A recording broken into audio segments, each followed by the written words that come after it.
ട്രിങ്കോമാലി ഈ പേര് നിങ്ങൾ മുമ്പ് കേട്ടിട്ടുണ്ടോ? പേര് പോലെ തന്നെ ശ്രീലങ്കയിലെ ഒരു കൊച്ചു മാലി തന്നെയാണ് ഇവിടം. വെള്ളാരം മണൽത്തരികളും നീലജലവും നിറഞ്ഞ ബീച്ചുകളും കടലുമായി ബന്ധപ്പെട്ട നിരവധി ജലവിനോദങ്ങളും മാലിദ്വീപിനെ സഞ്ചാരികളുടെ ഡെസ്റ്റിനേഷനാക്കി മാറ്റിയ നിരവധി ലക്ഷറി ഹോട്ടലുകൾ എന്ന പോലെ ഇവിടെയുമുണ്ട് നിരവധി ലക്ഷറി റിസോർട്ടുകൾ, കണ്ണഞ്ചിപ്പിക്കുന്ന നിരവധി സുന്ദരൻ ഐലൻഡുകൾ.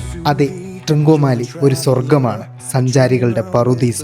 ഇവിടെ കാടുകൾക്ക് നടുവിൽ അധികമാർക്കും അറിയാതെ സുന്ദരമായ ചില രഹസ്യ ബീച്ചുകളുണ്ട്. സ്വദേശികൾക്ക് മാത്രം അറിയാവുന്ന ആ രഹസ്യയിടങ്ങളിലേക്ക് നമുക്കൊരുമിച്ച് ഒരു യാത്ര പോയാലോ? ശ്രീലങ്കയുടെ ട്രിങ്കോമാലിയുടെ കാണാ കാഴ്ചകളിലൂടെ. ഹലോ, ഗുഡ് മോർണിംഗ് എല്ലാവർക്കും. നമ്മളുടെ പുതിയൊരു എപ്പിസോഡിലേക്ക് ശ്രീലങ്കയുടെ ട്രിങ്കോമാലി എന്ന് പറയുന്ന ശ്രീലങ്കയുടെ മാലിയിൽ നിന്നും അമ്മച്ചി. വീഡിയോയ്ക്ക് ഒരു ലൈക്ക് മറക്കല്ലേ. സ്വാഗതമുണ്ട്. ഞാനിവിടെ വന്നപ്പോഴേ എന്നെ വെൽക്കം ചെയ്തത് മാനുകളായിരുന്നെങ്കിൽ അത് ഇന്നലത്തെ വീഡിയോ കണ്ടവർക്ക് മനസ്സിലാവും. ഇവിടെ നോക്കിയേ, വഴീൻ്റെ സൈഡിൽ മുഴുവൻ മയിലുകൾ കേട്ടോ. ഇത് വല്ലാത്തൊരു സ്ഥലമാണല്ലോ ദൈവമേ. മയിലും കാക്കയും ഒരുമിച്ചിരുന്നിട്ട് എന്തോ കഴിച്ചുകൊണ്ടിരിക്കുന്നു. നൈസ്. പക്ഷെ ഇവിടെയുള്ള ആൾക്കാർക്ക് നടന്നു പോകുന്നുണ്ട്. അവരെ സംബന്ധിച്ച് അവർക്കൊന്നും ഇതൊരു പുത്തിരിയുള്ള കാര്യമല്ല. എൻ്റെ മയില് ഞാൻ വന്നത് പാവം ആള്. അയ്യോ, പറന്നുപോയി. അയ്യോ. എന്തായാലും നിങ്ങൾക്ക് ഇതാ വീണ്ടും സ്വാഗതമുണ്ടേ. നമ്മളെ സൂര്യോദയം കാണാൻ വേണ്ടിയിട്ട് ട്രിങ്കോമാലി ബീച്ചിലോട്ട് ഓടിക്കൊണ്ടിരിക്കുകയാണ്. ഇനി ആകെ 4 മിനിറ്റ് കൂടിയേ ബാക്കിയുള്ളൂ. 4 മിനിറ്റ് കഴിഞ്ഞിട്ടുണ്ട് സൂര്യൻ ഉദിച്ച് കളയും. അപ്പോൾ വായോ, എല്ലാവർക്കും പുതിയ കാഴ്ചകളിലേക്കും പുതുപുത്തൻ വിശേഷങ്ങളിലേക്കും വീണ്ടും ട്രിങ്കോമാലിയുടെ ശ്രീലങ്കയുടെ മണ്ണിൽ നിന്നും സ്വാഗതം. ട്രിങ്കോമാലി പതുക്കെ ഉണർന്നു വരുന്നേ ഉള്ളൂ. റോഡുകളിലൊക്കെ രാവിലെ മോർണിംഗ് വാക്കിന് ഇറങ്ങിയ കുറച്ച് ആളുകളെ കാണാം. വണ്ടികളൊക്കെ അത്രയും കുറച്ച് തന്നെയുള്ളൂ. ചന്ദ്രനെ പിന്നെയും കാണാം. എന്നാലും ഒരഹങ്കാരം ഞാൻ തീർക്കട്ടെ. ചന്ദ്രൻ ഇതാ പകുതി ആയിക്കൊണ്ടിരിക്കുകയാണ് കേട്ടോ. ചേട്ടൻ കാര്യമായിട്ട് എന്തോ പറിച്ചുകൊണ്ടിരിക്കുക. പോവാ. എല്ലാവരും വിചാരിക്കുമേ ഞാൻ മോർണിംഗ് വാക്കാന്ന്. അങ്ങനെ വിചാരിക്കട്ടെ അല്ലേ. രാജ്യം വിട്ടു വന്നിട്ട് രാവിലത്തെ ചടങ്ങുകളൊന്നും മുടക്കാത്ത മോർണിംഗ് വാക്കിനൊക്കെ ഇറങ്ങുന്ന ടൂറിസ്റ്റ്, യഥാർത്ഥമായിട്ടുള്ള മറ്റേ നമ്മൾ യൂറോപ്പിൽ നിന്നൊക്കെ കണ്ടിട്ടുള്ള ഫോറിനേഴ്സ്. ഇവിടെ വന്നപ്പോൾ ഞാനും ഫോറിനറായി. വേറെ കാര്യം, രാവിലെ തന്നെ എണീറ്റിട്ട് എന്തൊക്കെയോ ചള്ളും പുല്ലും പറയുന്നത്. ഉറക്കം വിട്ടിട്ടില്ല. അതാ ബീച്ചിൻ്റെ മുൻപിലേക്ക് എത്തിയപ്പോൾ ഉണ്ടല്ലോ, ഇവിടെ സൂര്യൻ്റെ പൊടി പോലുമില്ല കണ്ടുപിടിക്കാൻ. വരാൻ ഇനിയിപ്പോൾ ഒരു കണക്കും പ്രകാരം 2 മിനിറ്റിന് ടൈമുണ്ട്. 1 മിനിറ്റ്. പക്ഷെ നോക്കി നിങ്ങൾ ആ ഒരു ഭാഗത്ത് മൊത്തത്തിലൊരു മൂടലാണ്. ഇന്നലത്തെ വീഡിയോ കണ്ട ആളുകൾക്ക് മനസ്സിലാവും വൈകുന്നേരം എങ്ങനെ കിടന്ന സ്ഥലമാണ് ഇതെന്നുള്ളത്. അയ്യോ എൻ്റെ പൊന്നേ, ഇതെന്ത് സ്ഥലമായത്. ഇത് നോക്കി, ഞാൻ നിങ്ങളെ വേറെ കാഴ്ച കാണിച്ചു തരാവേ. മയിലിനെയല്ലേ കണ്ടത്. അവിടെ ആ കാണുന്നത് എന്താണെന്ന് മനസ്സിലാവുന്നുണ്ടോ? പശുവാണെന്ന് നിങ്ങൾ വിചാരിക്കും. പശുവല്ല കേട്ടോ. നോക്കി, കടൽ തീരത്ത് ഫുള്ള് മാനുകളാണ്. അത് ഒറിജിനൽ കാട്ടിലെ മാനാണ്, അല്ലാണ്ട് വേറെ ഡ്യൂപ്ലിക്കേറ്റ് സാധനമൊന്നുമല്ല. പിയർ മാൻസ് ആണുങ്ങൾ. ഇതാ മാനും അതുപോലെ തന്നെ കാക്കയും തമ്മിൽ എന്തൊക്കെയോ കഥ പറയുന്നു. അതിൻ്റെ കൊമ്പ് പോയി കേട്ടോ. ആ മാനിൻ്റെ ഇവിടെ പോയി മോനെ എൻ്റെ കൊമ്പ്. ഈ മാനിൻ്റെ കൊമ്പ് ഇങ്ങനെ പൊഴിഞ്ഞു പോകുമല്ലേ. അത് മുളച്ച് വരാത്തയാണോ?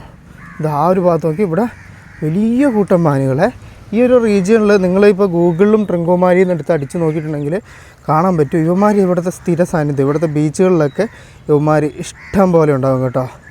പിന്നെ ഈ 96 എന്ന് പറയുന്ന മൂവിയില്ലേ, 96 എന്ന് പറയുന്ന മൂവിയിൽ ശരിക്കും അതിൻ്റെ അകത്ത് അവനിങ്ങനെ വിജയ് സേതുപതി ഇങ്ങനെ വായിലിങ്ങനെ ഇത് വെച്ചിട്ട് റൊട്ടി വെച്ചിട്ട് ഇങ്ങനെ കൊടുക്കുന്നൊരു അങ്ങനത്തെ ഒരു സീനുണ്ട്. ആ നടന്ന സീൻ എവിടെയുള്ളതാണെന്ന് അറിയാൻ പറ്റുമോ? അറിയോ? നിൻ്റെ കുടുംബക്കാർ വല്ലതുമാണോ? എനിക്ക് തോന്നുന്നത് ട്രിങ്കോമാലി റീജിയണിലാണ് അത് ഷൂട്ട് ചെയ്തതെന്ന് തോന്നുന്നു. കാരണം ഇവിടെ അങ്ങനെ എന്തോ ഒരു സെറ്റപ്പ് ഉണ്ട്. പറ്റൂല അറിഞ്ഞൂടാ. നിങ്ങൾക്ക് ആർക്കും അറിഞ്ഞൂടാ എവിടെ നിന്നാണ്. എന്നാ രസമല്ലേ കുട്ടിമാൻ. നല്ല പുള്ളി. ഈ പുള്ളിയുള്ള ജീവികളൊക്കെ അടിപൊളിയാണ്. പുള്ളിമാൻ. ഇവിടുത്തുകാരെ സംബന്ധിച്ചുണ്ടല്ലോ, ഇതൊരു കൗതുകമേ അല്ല. അവർ ഒരു മൈൻഡ് പോലും ചെയ്യാതെ പുച്ഛഭാവത്തിൽ മാനിനെ നോക്കിയിട്ട്, നമ്മൾ ഈ റോഡിൽ തെണ്ടെടുക്കുന്ന പട്ടികളെയൊക്കെ നോക്കിയിട്ട് പോകില്ലേ, അതുപോലെ നോക്കിയിട്ട് തിരിഞ്ഞു പോകുന്നു. പക്ഷെങ്കിൽ നമ്മൾ വന്ന കാര്യം യഥാർത്ഥമായിട്ടുള്ള ഉദ്ദേശം നടന്നില്ല. സൂര്യനെ പുറത്തോട്ട് നമ്മളുടെ കാർമേഘങ്ങൾ വിടുന്നില്ല. അയ്യോ. പക്ഷേങ്കിൽ സൂര്യോദയത്തെക്കാളും വലിയ കിടിലൻ കാഴ്ച നമുക്കിവിടെ മാനുകൾ തന്നു. എന്നാലും സൂര്യോദയം വന്നില്ലല്ലോ. അവിടെ ചേട്ടൻ എന്ത് പറ്റി പറയാൻ പറ്റുന്നില്ല പോലും. ഇവിടെ ബീച്ച് ക്ലീൻ ചെയ്യാൻ വേണ്ടിയിട്ട് ആളുകൾ വരുന്നതിന് മുമ്പുണ്ടല്ലോ, ഇവിടുത്തെ ആദ്യത്തെ ക്ലീനിങ് നടത്തുന്നത് ഈ ഒരു കാക്കകളാണ് കേട്ടോ. നോക്കി, ആളുകൾ ഇന്നലെ കഴിച്ചിട്ട് ഉപേക്ഷിച്ച് പോയ ഭക്ഷണമായിട്ടുള്ള പദാർത്ഥങ്ങൾ ഇതുങ്ങൾ കഴിക്കും. പ്ലാസ്റ്റിക് ഇതുങ്ങൾ കഴിക്കില്ല. പ്ലാസ്റ്റിക് ചെറിയ കിടപ്പുണ്ട്, അത് വന്നിട്ട് മനുഷ്യന്മാർ വന്ന് പെറുക്കി കളയും കേട്ടോ. കൊള്ളാം, നല്ല ക്ലീനിങ് വർക്ക്. ആൾ വന്നിരുന്നിട്ട് സൂര്യോദയത്തെ പറ്റിയാന്ന് തോന്നുന്നു എന്തോ കാര്യം എന്നോട് പറയുന്നുണ്ട്. അതോ ചോദിക്കുന്നതാണോ എന്തോ. സമയം എത്രയാണെന്നാണെങ്കിൽ വാച്ച് ഞാൻ എടുത്തിട്ടില്ല. കാക്കേനോട് വർത്തമാനം പറഞ്ഞിരിക്കുന്ന സമയം കൊണ്ട് ഇതാ പതുക്കെ 5:55 എത്തേണ്ട സൂര്യൻ 6:10 കഴിഞ്ഞപ്പോഴത്തേക്കും പൊങ്ങി വരുന്നുണ്ട് കേട്ടോ. എവിടെ ആയിരുന്നു എന്ന് ചോദിച്ചുകൊണ്ടേ, അല്ലാതെ നമ്മളല്ലേ ചോദിക്കണ്ടല്ലേ. ഇത്രയും വലിയ സൂര്യനോ ദൈവമേ, ഇത്രയും വലിയ വട്ടമോ. ഒന്ന് പോകാക്കെ അവിടെ നിന്ന് കോൺസെൻട്രേഷൻ പോകുന്നു. ഞാൻ ഇതിനെ ഒന്ന് ഷൂട്ട് ചെയ്തെടുത്തോട്ടെ. ശരിക്കും ഈ ഫോണുണ്ടല്ലോ ചന്ദ്രനെ മാത്രമല്ല സൂര്യനെ ഷൂട്ട് ചെയ്യാം കേട്ടോ. എനിക്ക് സൂര്യൻ്റെ കറുത്ത പാടുകളൊക്കെ കാണുന്നു. അല്ല, മേഘമല്ലേ.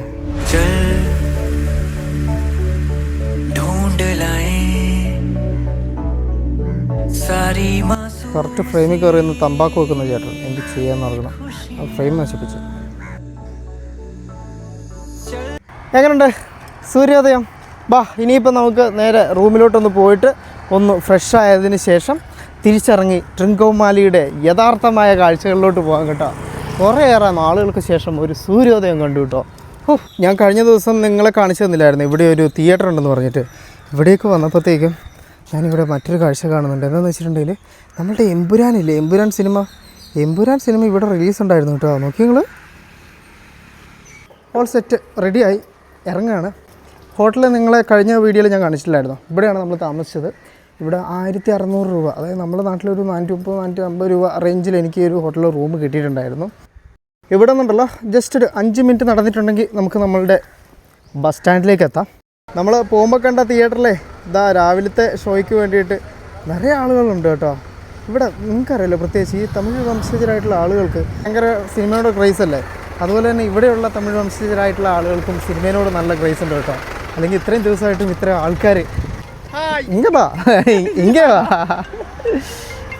എവിടെ ഇരിക്കുങ്ക അല്ല നിങ്ങൾ എങ്കിട്ട് കേൾക്കണല്ലേ. ഞാൻ നടന്നു വരുമ്പോണ്ടല്ലോ ഓക്കെ കണ്ടതാണ് ഇവരെ. അപ്പം ഇവിടുത്തെ കുറച്ച് സ്ഥലങ്ങൾ, ബീച്ചുകൾ എനിക്ക് പറഞ്ഞു തന്നിട്ടുണ്ട്. അവിടെ ഇപ്പോൾ അടിപൊളി സ്ഥലങ്ങളാണെന്ന്. അപ്പോൾ അതും ഞാൻ നോട്ട് ചെയ്യായിരുന്നു കേട്ടോ. ഇങ്ങനെയാണ് നമുക്ക് ഓരോ സ്ഥലങ്ങളുടെ ഐഡിയ കിട്ടുന്നത്. Okay, thank you so much. Actually അവരുണ്ടല്ലോ അവിടുത്തെ ആ ഒരു തിയേറ്ററിൽ സിനിമ കാണാനായിട്ട് വന്നതാണ്. അപ്പം അവർ വീട്ടിൽ പറയണമെന്ന് വന്നതാണെന്ന് തോന്നുന്നു. അപ്പോൾ ഞങ്ങളുടെ മുഖം ഇടരുത് എന്നും പറഞ്ഞാണ് ആദ്യമേ പരിചയപ്പെട്ടത്. അതിന് ശേഷം പിന്നെ കമ്പനിയായി. എന്തായാലും ഞാൻ അവരുടെ മുഖം ഇട്ടിട്ടില്ല. അവർ സിനിമ കാണാൻ വന്നിട്ടുമില്ല കേട്ടോ തിയേറ്ററിൽ. മോർണിംഗ് ബ്രേക്ക്ഫാസ്റ്റ് കഴിച്ചിട്ട് പോകാമെന്ന് വിചാരിച്ചു. ഞാൻ പൊറോട്ടയാണ് പറഞ്ഞത്. ഇവിടെ കണ്ടോ, ഞാൻ മുമ്പേ പറഞ്ഞില്ലായിരുന്നോ, പൊറോട്ട എന്ന് പറഞ്ഞു കഴിഞ്ഞിട്ടുണ്ടെങ്കിൽ കുറേ പൊറോട്ട എണ്ണം ചോദിക്കില്ല. നമ്മൾ കഴിക്കുന്ന അത്രയും പൊറോട്ട എടുത്ത് കഴിക്കാം. ഇങ്ങനെ കൊണ്ടുവന്ന് വെക്കുവേ. അപ്പോൾ പൊറോട്ട അത്രയും കൊണ്ട് വെച്ചിട്ടുണ്ട് കേട്ടോ. ചിക്കൻ കറിയാണ് കേട്ടോ ഞാൻ പറഞ്ഞത്. 350 രൂപയാണ് കേട്ടോ ചിക്കൻ കറിക്ക് റേറ്റ് വരുന്നത്. നല്ല ഇതുണ്ട്, നമ്മൾ തേങ്ങ അരച്ചിട്ടുള്ള ചിക്കൻ കറിയാണ്. തേങ്ങനെയാണ് അരച്ചേക്കുന്നത്. പൈസ കൊടുക്കാൻ വേണ്ടിയിട്ടുണ്ടല്ലോ ബില്ല് ഇങ്ങനെ ഒരു കോപ്പയിൽ കൊണ്ടുവന്ന് നോക്കും. അതിൻ്റെ അകത്ത് നമ്മൾ പൈസ ഇടുക. എന്നിട്ട് ആ ചേട്ടൻ വന്നിട്ട് പൈസ കൊടുത്ത് പോകും. എന്നിട്ട് ചേഞ്ച് ഇവിടെ കൊണ്ടുവന്ന് വരും. പൈസയും കൊടുത്ത് നേരെ മുമ്പിലുള്ള ട്രിങ്കോമാലി ബസ് സ്റ്റാൻഡിലേക്ക് വന്നു. ഇനി ഇവിടെ നിന്ന് നമുക്ക് പോകേണ്ട ഒരു ബീച്ച്, നിലാവലി ബീച്ച്, ആ ബീച്ചിലേക്ക് പോകുന്ന ബസ് ഏതാണെന്നുള്ളത് കണ്ടുപിടിക്കണം. ഈ ബസ്സിലേക്ക് കയറിയാൽ മതി എന്നാണ് പറഞ്ഞത്. ഇവിടെ നിന്ന് കുറച്ച് കിലോമീറ്റർ ഉള്ളൂ. നമുക്കുള്ള ചെറിയൊരു അബദ്ധം പറ്റി. കൊച്ചവേലി എന്ന് പറയുന്ന വേറെ ബസ്, അതായത് ഈ ബസ്സല്ല. ഞാൻ ആ ഡ്രൈവറിനോട് ഒന്ന് കൺഫേം ചെയ്യാൻ വേണ്ടി കുറച്ചിപ്പുറം വന്നപ്പോഴാണ് ഞാൻ ചോദിച്ചത്. അപ്പോൾ പറഞ്ഞ് ഇവർ ആ വഴിക്കല്ല പോകുന്നത് എന്ന് പറഞ്ഞാൽ. അയ്യോ, അവിടെ നിന്നൊരു ചേട്ടനോട് ചോദിച്ചാണ്. പുള്ളിക്കാരൻ ഈ ബസ്സിൽ പോകുമെന്ന് പറഞ്ഞിട്ടാണ് ഞാൻ കയറിയത്. കുഴപ്പമില്ല, വീണ്ടും തിരിച്ച് നമുക്ക് ബസ് സ്റ്റാൻഡിലോട്ട് കിടക്കാം. ഒടുവിൽ നമുക്ക് പോകേണ്ട ബസ് കിട്ടി. പക്ഷേങ്കിൽ അത്യാവശ്യം നല്ല തിരക്കാണ് കേട്ടോ. ബസ് ഫുള്ളാണ്. പക്ഷേങ്കിൽ നമുക്കൊരു 10 കിലോമീറ്റർ ദൂരമുള്ളൂ. ബസ്സിൽ കയറിയിട്ടുണ്ടല്ലോ, ഞാൻ ഇറങ്ങിയേ. നിങ്ങളുണ്ടല്ലോ ഈ കാണുന്ന പേരില്ലേ, അനുരാധപുര, ഈ പേരയ്ക്ക് നോക്കി വെച്ചോ കേട്ടോ. കാരണം നമുക്ക് ആവശ്യം വരുന്നൊരു സാധനമാണിത്. ഇറങ്ങിയത് വേറെ ഒന്നും കൊണ്ടല്ല, ആർത്തി കുളിച്ച് ഇനി ഒരു അരമണിക്കൂർ കഴിഞ്ഞിട്ട് ബസ് എടുക്കത്തുള്ളൂ. അപ്പം അതിൻ്റെ ഉള്ളിൽ നിൽക്കുന്നതിനേക്കാളും നല്ല പുറത്ത് കുറച്ച് കാറ്റ് കൊണ്ട് നിൽക്കുന്നതാണ്. പുറത്തുനിന്ന് അബദ്ധമായോ എന്നൊരു സംശയമുണ്ട്. ഇതിൻ്റെ അകത്തോട്ട് കയറാൻ സ്ഥലമില്ല, ഫുള്ളാളായി. എന്താ പറഞ്ഞോ, നാട്ടിലെ ബസ്സിൽ തൂങ്ങി നിന്നിട്ടുള്ള പോയിട്ടുള്ളൂ. ഇവിടെയും തൂങ്ങി നിന്ന് പോകാം. അങ്ങനെ ഒരു സ്റ്റെപ്പ് കൂടി മേലെ കയറി. എന്തായാലും പുറത്തുനിന്നുള്ള കാറ്റ് കിട്ടും, അകത്ത് ശ്വാസം കിട്ടില്ല, അതുപോലെ ചൂടാണ്. എനിക്ക് തോന്നുന്നു ഈ ഒരു ഭാഗത്തേക്ക് ഉണ്ടല്ലോ, ഇത് പുളിമോട് എന്ന് പറയുന്ന സ്ഥലത്തേക്ക് പോകുന്ന ബസ്സാണ്. അവിടേക്ക് ബസ്സുകൾ വളരെ കുറവാണ്. നമ്മൾ നോർമലി ഇവിടെ എല്ലാ ഭാഗങ്ങളും കാണില്ലേ, അതുപോലെ തന്നെ മലയാളിയായിട്ടുള്ള ആളുടെ കൂടെ ലാലിന് സണ്ണല്ലേ ഇല്ലേ, ആളുടെ കൂടെ വർക്ക് ചെയ്ത ഒരു ചേട്ടനാണ്. ചേട്ടൻ സൗദിയിൽ ഒരുമിച്ച് വർക്ക് ചെയ്തത്. കുറച്ച് മലയാളമൊക്കെ അറിയാം, ഞാൻ പറയുന്നത് കേട്ടപ്പോൾ കേരളത്തിനാണെന്ന് ചോദിച്ചാണ്. അപ്പോൾ ലാൽ എന്ന് പറയുന്ന പുള്ളിക്കാരന് കുറേ ഭാഷ അറിയാം. അപ്പോൾ ഒരു സ്റ്റേഷൻ ഇങ്ങനെ മാറ്റിക്കൊണ്ടിരിക്കുന്നു പറഞ്ഞു കേട്ടോ. അപ്പോൾ ലാൽ ചേട്ടൻ ഈ ഒരു വീഡിയോ കാണുന്നുണ്ടെങ്കിൽ നിങ്ങളുടെ കൂട്ടുകാരനെ ഇവിടെ ഉണ്ട് കേട്ടോ. ഉங்க പേരണ മുത്തലി എന്നാണ് കേട്ടോ അദ്ദേഹത്തിൻ്റെ പേര്. ഇവിടത്തേക്ക് ബസ്സുകളുടെ ഒരു പ്രത്യേകത എന്താണെന്നറിയാമോ, എല്ലാ ദൈവങ്ങളും ഉണ്ട് കേട്ടോ. ആരെയും അങ്ങോട്ടും ഇങ്ങോട്ടും മാറ്റി നിർത്തിയിട്ടില്ല. നൈസാണ്. നമ്മുടെ നാട്ടിലുണ്ട് കേട്ടോ അങ്ങനെയുള്ള ബസ്സുകളെ. എന്തായാലും കൊള്ളാം. ബുദ്ധൻ ഇരിക്കുന്നുണ്ടോ. എങ്ക പോറേ? Hi hi. എങ്ക പോറേ? നിലാവളിയാ? ഓ, വീട് എങ്കയാ? ഓക്കെ. ഇവിടുന്ന് കിട്ടിയ പിള്ളേരാണ് കേട്ടോ. നമ്മൾ താഴെ ഇറങ്ങിയിട്ടുണ്ട്.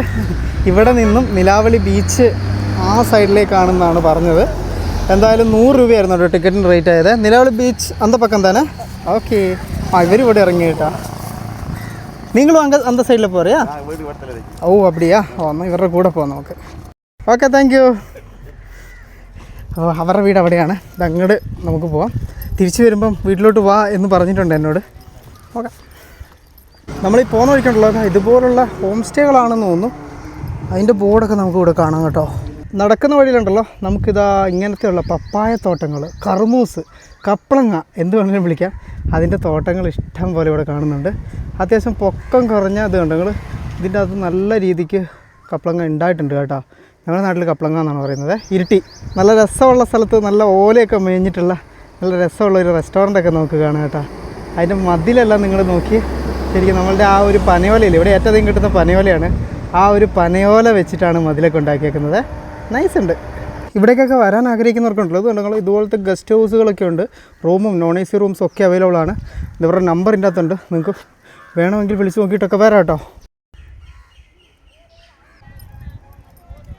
ഫൈനലി ഇതാ നമ്മൾ ആ ഒരു ബീച്ചിന് അടുത്തേക്ക് എത്തിയിരിക്കുന്നു. നല്ല നീല കളറുള്ള ബീച്ച്. ദൂരേതേ നോക്കുമ്പോൾ ആ ഒരു നീല നമുക്ക് തെളിഞ്ഞ് കാണാവേ. ഇവിടെ വന്നതിനുണ്ടല്ലോ ഏറ്റവും സ്പെഷ്യാലിറ്റി എന്താണെന്നറിയാമോ? ഈ ഒരു ബീച്ച് ഒരു സ്പെഷ്യൽ തന്നെയാണ്. അതിനേക്കാളും ഉപരി ഇതാ അങ്ങ് ദൂരെയായിട്ട് നിങ്ങൾ കണ്ടോ ആ കാണുന്നൊരു ഐലൻഡ്, പീജിയോൺ ഐലൻഡ് എന്നാണ് ആ ഒരു ഐലൻഡ് അറിയപ്പെടുന്നത്. ആ ഐലൻഡിലോട്ട് നമുക്ക് പോകാൻ പറ്റും. ശരിക്കും ഞാൻ കഴിഞ്ഞ ദിവസം നിങ്ങളോട് പറഞ്ഞില്ലായിരുന്നോ, നമ്മൾ ഈ ദ്വീപിലൊക്കെ പോയി ഒറ്റപ്പെട്ട് കിടക്കുന്ന സിനിമകളിലൊക്കെ കണ്ടിട്ടുള്ള പോലത്തെ ദ്വീപ്, അതുപോലൊരു ദ്വീപാണ് അങ്ങ് ദൂരെ ഉള്ളത് കേട്ടോ.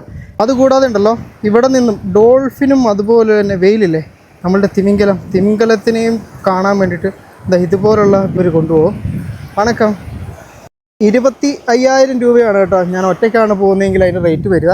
അതല്ലാതെ 7 പേരുള്ള ഗ്രൂപ്പൊക്കെയാണ്. 7 പേരുള്ള ഗ്രൂപ്പ് വരുമ്പോൾ ഒരാൾക്ക് 5,000 രൂപ, 4,000 രൂപ അങ്ങനെയൊക്കെയാണ് ഒരാൾക്ക് പെർ ഹെഡ് റേറ്റ് വരുന്നത്. ഇന്നെന്തായാലും ഇല്ല, കാരണം ഇത് രാവിലെ 5:30ക്കാണ് ഇവർ പുറപ്പെട്ട് പോകുന്നത്. അങ്ങ് ആ ഒരു ഭാഗത്തായിട്ടെ ഫുള്ള് വലിയ ജനക്കൂട്ടം. പോയി നോക്കട്ടെ എന്താ അവിടെ ഉള്ളതെന്ന്. ഈ ആൾക്കാരൊക്കെ ഉണ്ടല്ലോ പീജിയോൺ ഐലൻഡിലോട്ട് പോകുന്ന ആളുകളാണ് കേട്ടോ. അങ്ങോട്ട് പോകാൻ എത്ര റേറ്റ് എന്ന് ചോദിച്ചു നോക്കട്ടെ. ഞാൻ കൊല്ലുന്ന റേറ്റാണ് കേട്ടോ. അതായത് ഇവിടെ ലോക്കലായിട്ടുള്ള ആളുകൾക്ക് പോകാൻ വേണ്ടിയിട്ട് 1000 രൂപ, അതായത് 1000 ഇവിടുത്തെ രൂപ. പക്ഷെ നമ്മൾ ഫോറിനേഴ്സ് ആയിട്ടുള്ള ആളുകളുണ്ടല്ലോ നമ്മളുടെ കയ്യിൽ നിന്ന് ചോദിക്കുന്നത് 15,000 രൂപയാണ്. 15 രൂപ. എൻ്റെ പൊന്നെ. അങ്ങനെ ആകുമ്പോൾ ഒറ്റക്കാര്യം മാത്രമേ ചിന്തിക്കാനുള്ളൂ. ലോക്കലായിട്ടുള്ള ആളുകൾ തന്നെ പോയിക്കോട്ടെ, നമ്മൾ ഫോറിനേഴ്സ് മാറി നിൽക്കാം. അവിടുത്തെ ഐലൻഡിൽ പോകണ്ട എന്നുള്ള ആളുകൾ ഇതാ ഇവിടെ ഫ്രീ ആയിട്ട് കുളിക്കുന്നുണ്ട്. നമുക്ക് ഇവിടെ ഫ്രീ ആയിട്ട് കുളിക്കുന്ന ആളുകളുടെ ഇടയിലോട്ട് പോകും. പക്ഷേങ്കിൽ നിങ്ങൾക്ക് ആ ഒരു ഐലൻഡിൻ്റെ കാഴ്ച കാണണോ? ഞാൻ കാണിച്ചു തരാം. അതിനായിട്ട് നമ്മൾ ചെയ്യേണ്ടത് ഇതിനു മുമ്പ് അവിടേക്ക് യാത്ര നടത്തിയ യൂട്യൂബേഴ്സിൻ്റെ സഹായം തേടുക എന്നുള്ളതാണ്. ബോട്ടിന് നേരെ നമ്മൾ ചെന്നിറങ്ങുന്നത് ആഴം കുറഞ്ഞ ഇതുപോലുള്ള ആ ഒരു ബീച്ച് ഭാഗത്തേക്കാണ്. Pigeon island national park. അവിടെ നിന്ന് നമുക്ക് പ്രധാനമായിട്ടും പല ബീച്ച് ആക്ടിവിറ്റികളിൽ ഏർപ്പെടാം. അതിൽ പ്രധാനമായിട്ടും വരുന്നത് സ്നോർക്കലിങ്ങും അതുപോലെ തന്നെ ആഴത്തിലേക്കുള്ള സ്കൂബ ഡൈവിങ്ങുമാണ്. നിരവധി വർണ്ണ വൈവിധ്യങ്ങളിലുള്ള മീനുകളും അതുപോലെ തന്നെ കടൽ സസ്യങ്ങളെയും ഒക്കെ നമുക്ക് ഈ ഒരു മുങ്ങലിൽ കാണാൻ പറ്റും. നല്ല നീല കടലിന് നടുവിൽ വെള്ളാരം മണൽത്തരികളുള്ള ബീച്ചും ചെറിയ കാട് പിടിച്ചിട്ടുള്ള ആ ഒരു കുട്ടി ബീച്ചും പിന്നീട് അവിടേക്കുള്ള സ്നോർക്കലിങ്ങും മീനുകളുടെ കൂടെ നീന്താൻ കിട്ടുന്ന അവസരവും ഒക്കെ ഇവിടേക്ക് വരുന്ന സഞ്ചാരികൾക്ക് ഒരു മറക്കാനാവാത്ത അനുഭവം തന്നെ നൽകുമെന്ന കാര്യത്തിൽ ഒരു സംശയമില്ല. വളരെ ആഴം കുറഞ്ഞതും അതുപോലെ തന്നെ തിരമാലകളില്ലാത്തതുമായിട്ടുള്ള ബീച്ച് ആയതുകൊണ്ട് തന്നെ ആർക്കും നീന്തൽ അറിയില്ല എന്നുള്ള പേടിയുടെ ആവശ്യമില്ല. സ്പീഡ് ബോട്ടുകളിൽ ഈ ഒരു ഐലൻഡിനെ വലം വെച്ചിട്ടുള്ള ആ ഒരു സഞ്ചാരവും ശരിക്കും നമ്മളുടെ ഉള്ളിൽ വല്ലാത്തൊരു ത്രില്ല് അടുപ്പിക്കുമെന്ന കാര്യത്തിലും വേറൊരു സംശയം വേണ്ട. നിലാവലി ബീച്ചിലെത്തുന്ന ഏതൊരു സഞ്ചാരിയുടെയും പ്രധാനപ്പെട്ട ഒരു ആക്ടിവിറ്റി എന്നതാണ് പീജിയൺ ഐലൻഡിലേക്കുള്ള ഈ ഒരു ബോട്ട് യാത്രയും അവിടുത്തെ പ്രധാനപ്പെട്ട ആക്ടിവിറ്റികളിൽ പങ്കെടുക്കുക എന്നതും. ആകാശത്ത് നിന്ന് നോക്കുമ്പോൾ പ്രാവിൻ്റെ ചിറക് പോലെയുള്ള ഈ ഒരു ബീച്ചിൻ്റെ രൂപം കൊണ്ടാണോ ഇതിന് അങ്ങനെ ഒരു പേര് വന്നത് എന്ന സംശയമുണ്ട്. എന്തായാലും ട്രിങ്കോമാലിയിലേക്ക് വരുന്നവരെ ഈ ഒരു പീജിയോൺ ഐലൻഡും ഇവിടുത്തെ കാണാ കാഴ്ചകളും മറക്കണ്ട. You're the traveler, a dreamer with a vision in your heart that seeks. ഇനി കുറച്ച് നേരം തണലത്ത് ഇരിക്കാം കേട്ടോ, കുറച്ച് കടലിൻ്റെ കാഴ്ചയൊക്കെ കണ്ടിട്ട്. ഈ ഒരു ഭാഗം എനിക്ക് എപ്പോഴും ഭയങ്കര ഇഷ്ടമുള്ളൊരു സാധനമാണ്, ഇങ്ങനെ കടലിൻ്റെ തീരത്തുള്ള ഇതുപോലത്തെ തണൽ. ഇത് ശരിക്കും നമ്മളുടെ തഴയില്ല, തഴ അങ്ങനെയല്ല ഈ സാധനത്തിന് പറയുന്നത്, ഈ തഴപ്പായി നെയ്യുന്ന സാധനം, ആ ഒരു സാധനമാണ് കേട്ടോ. അത് ഈ ഒരു കടലിൻ്റെ തീരത്തുണ്ടായിട്ടുണ്ട്.